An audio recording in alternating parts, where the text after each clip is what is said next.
Welcome, welcome everyone. Thank you for joining us this morning. I'm here with a fellow Own It contributor, colleague, and friend, Nathaniel Ross.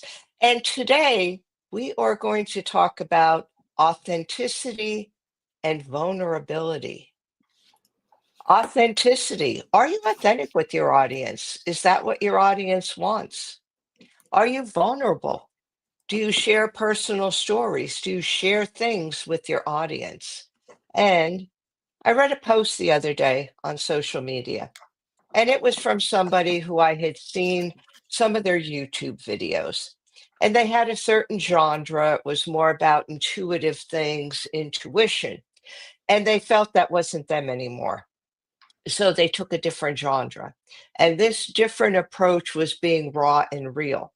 So this particular person came on a YouTube video with her hair in a towel, like she had just washed her hair, a lounging outfit, a pair of reading glasses, and she started talking about her struggles in life, and sharing things. And I only watched the one video. Apparently, she had done more than one. It was about 20 minutes worth of this. I truthfully wasn't that impressed because I thought she was sharing too much. So I didn't watch the other videos. Well, she posted on social media about how people don't want you to be authentic, raw, and vulnerable, that she had done this and she had not gained any followings. So until she figured something out with who she really wanted to be, if she couldn't be the authentic her, that she thought she was doing the right thing doing with her audience, she wasn't going to be on YouTube anymore. So I read that and I thought, it's a good topic. How vulnerable, honest, and authentic do people really want us to be? What are your thoughts on that, Nate? I think people are superficial for the most part. They love to be entertained. They want to, especially on your social media, they want to see people who they believe have glamorous lifestyles and that have more than they do. So it's kind of limited in how authentic you can be, because if you were to take almost anyone that's on social media, even in Hollywood, and you strip away the cameras and you see what their real lives are about, you're gonna be shocked. People can go, "What?" You know, and people don't want to see that. They don't want to see the real person. And like even with celebrities in the news, when they get in trouble, whether it's with drugs or alcohol, or they're involved in illegal activity, or abusive type things in the home, people are completely shocked and caught off guard. It's like they're these characters that don't have real lives like the rest of us.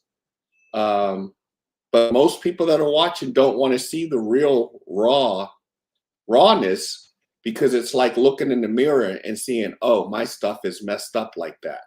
And I don't want to see that. I want to use social media and television and movies as an escape, not to see that and not to deal with myself.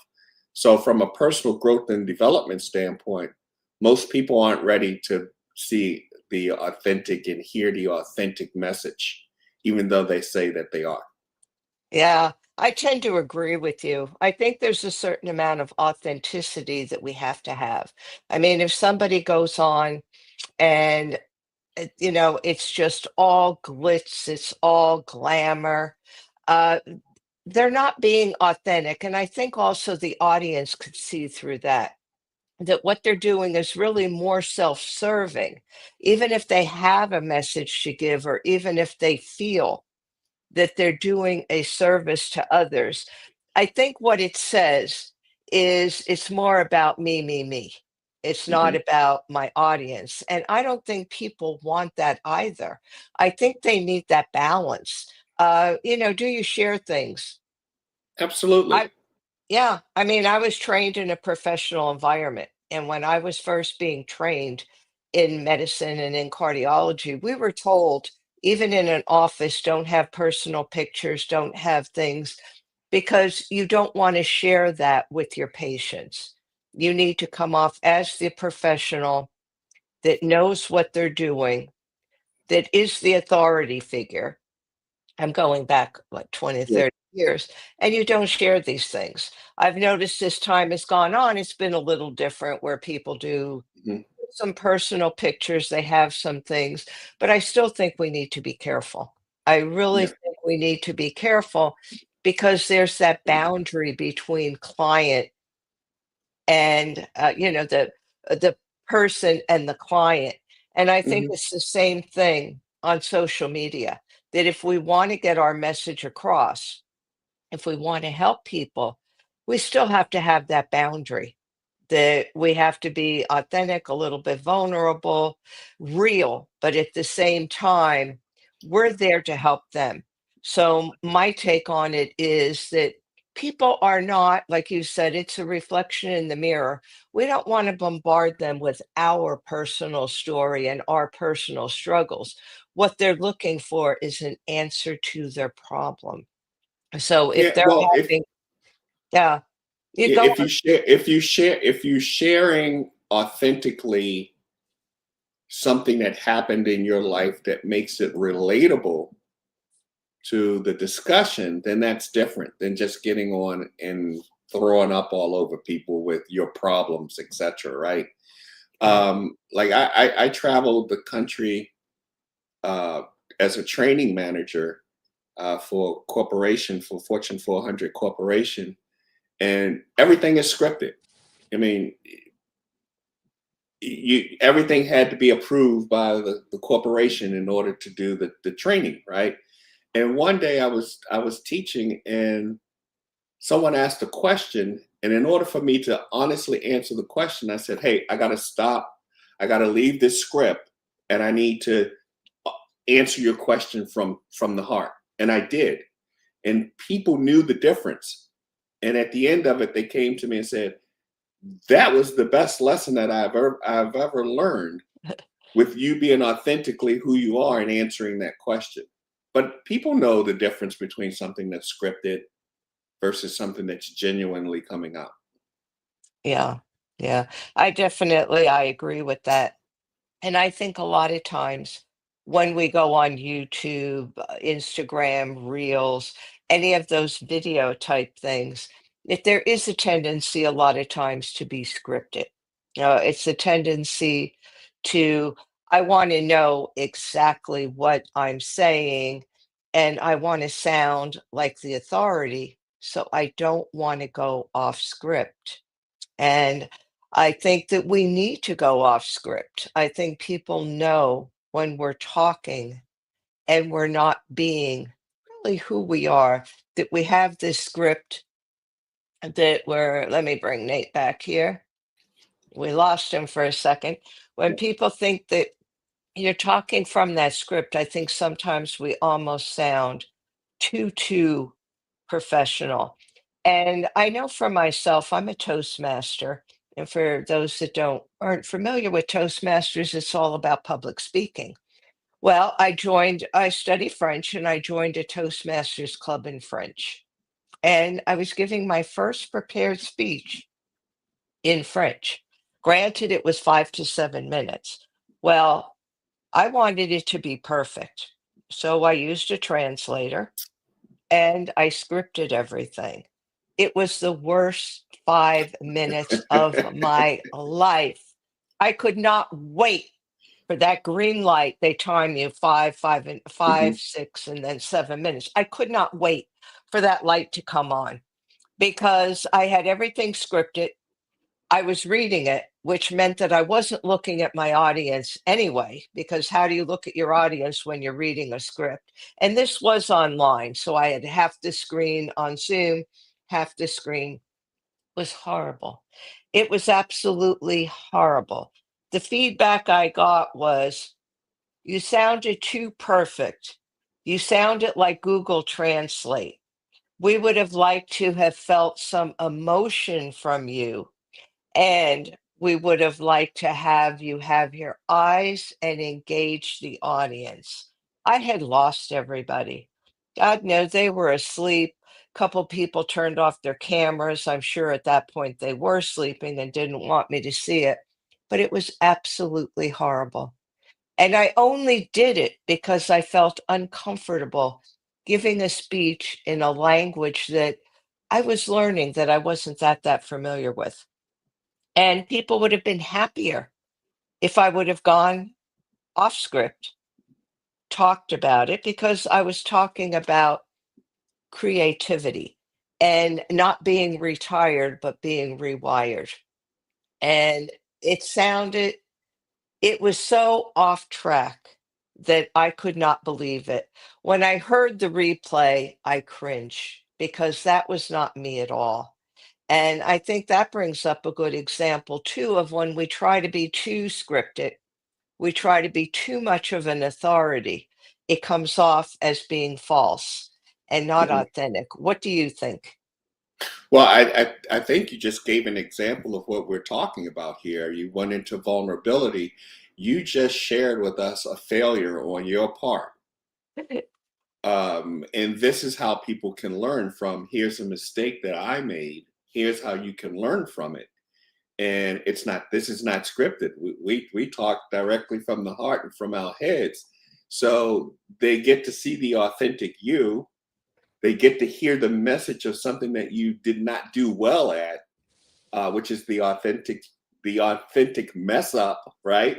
And you're being vulnerable. And I think people will get the message to take away from this. Living proof of what we're talking about.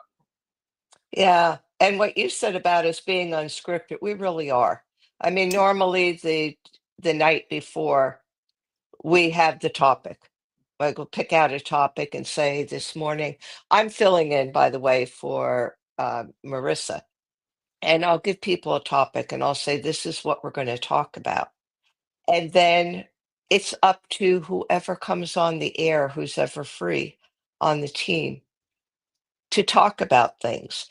And we don't really have the time to be scripted, and we don't want to be scripted because we want to give our viewers the sense of who we really are. Because we all write for the magazine, we're contributing writers to Own It magazine, and that's an authentic magazine. So, in order for us to be writers, we have to be authentic.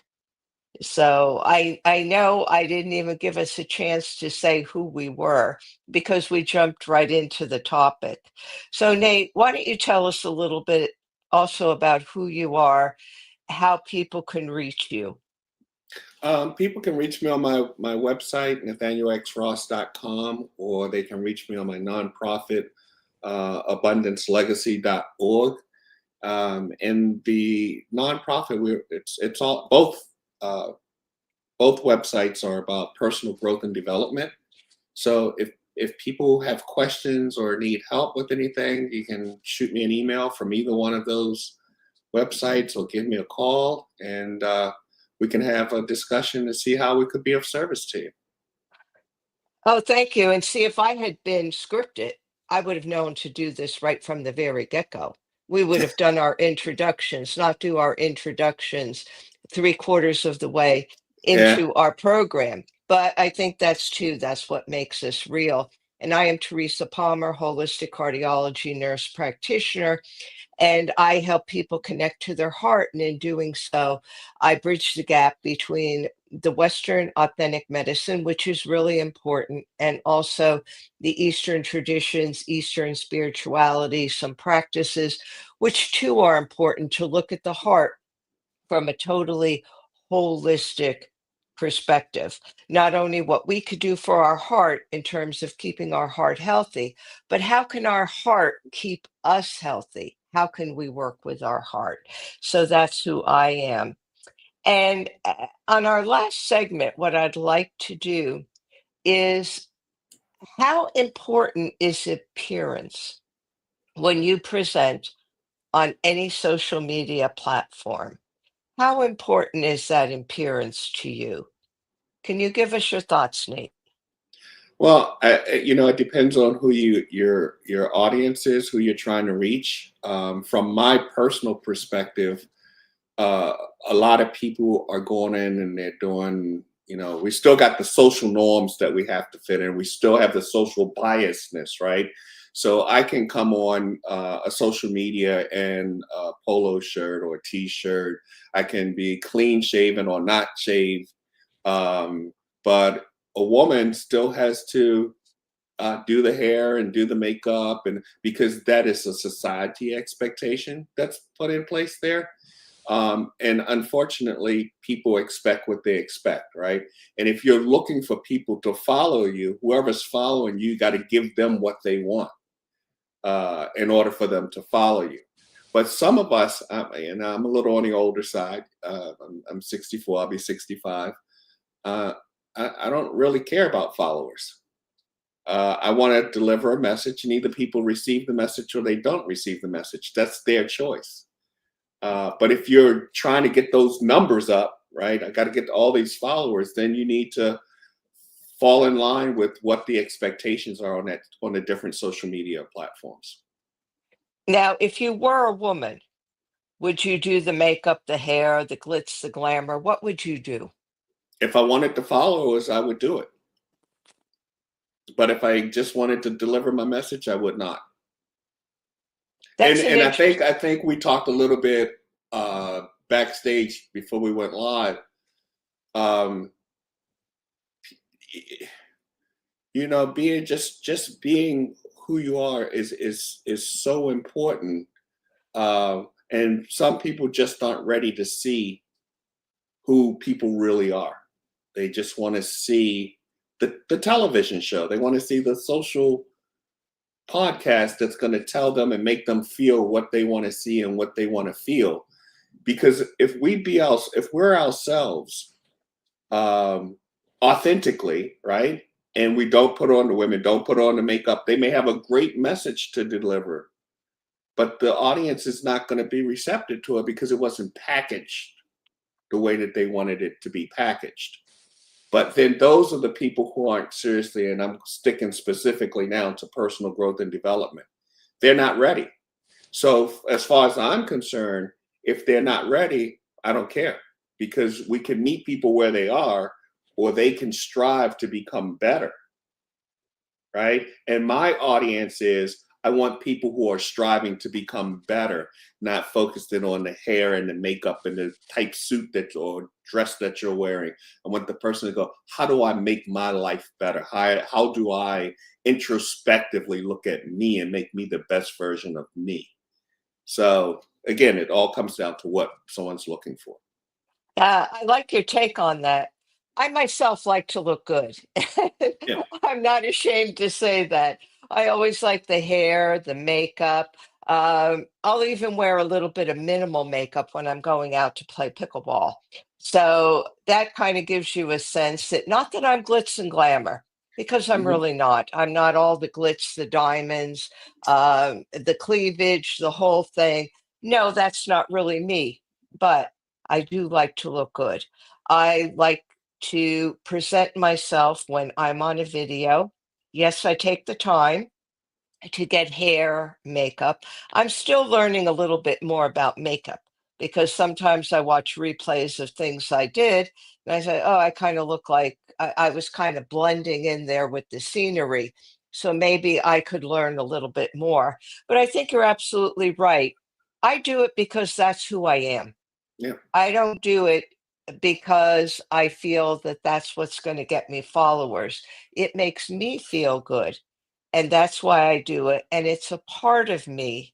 And that's what I share with my audience. Do I get a lot of followers? Sometimes yes, sometimes no. Followers come and go. And I think an important piece also is, it's not about the followers. It's really about people getting the message, and it's about the engagement. You Yeah. could have millions of followers, but if you look at some of the social media where there's no engagement, what do those what do those followers really mean? And I think that's something that we don't always keep in mind.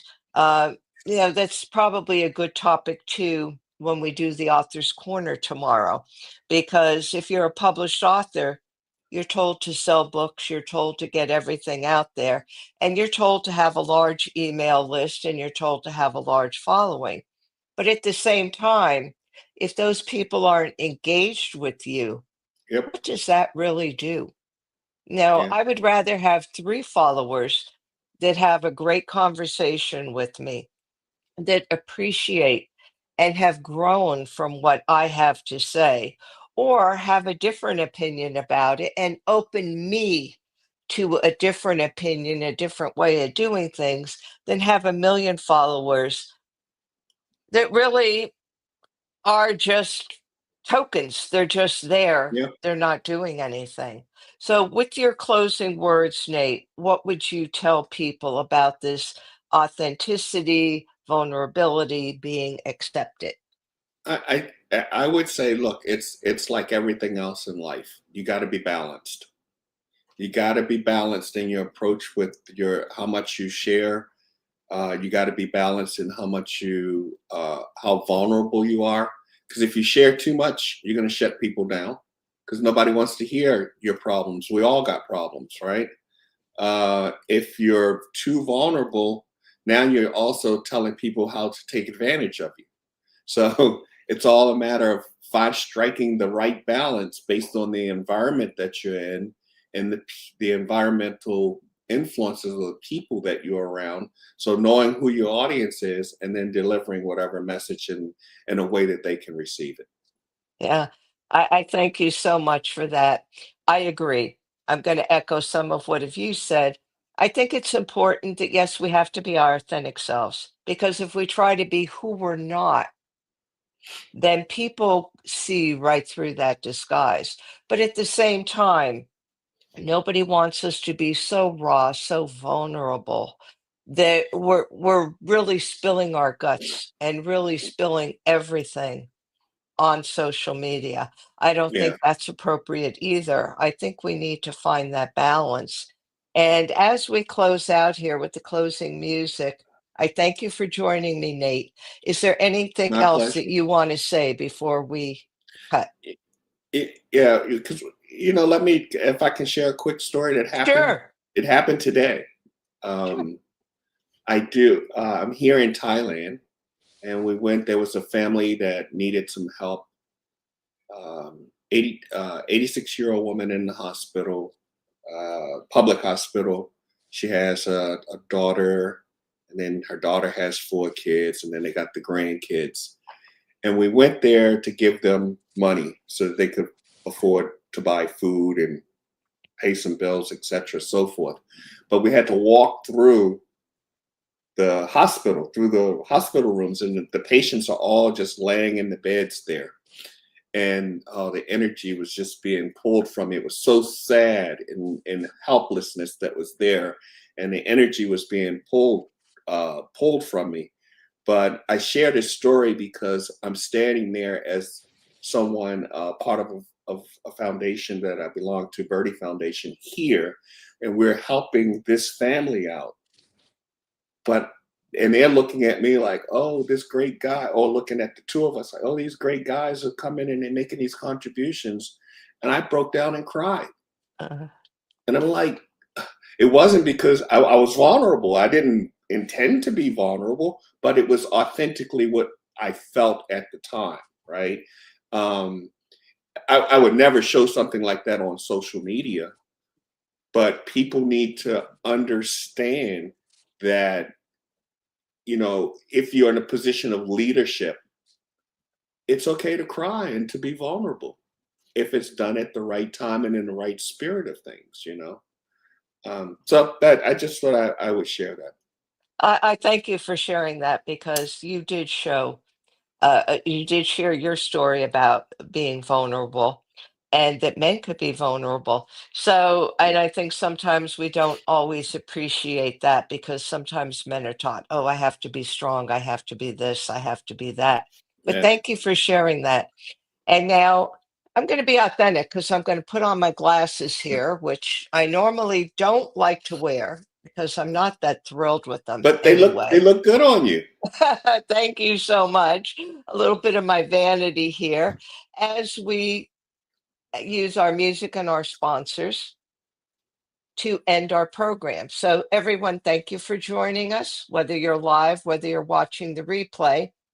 I hope that we were able to inspire you today, that you come off of our presentation with knowing something that you didn't know prior to coming in.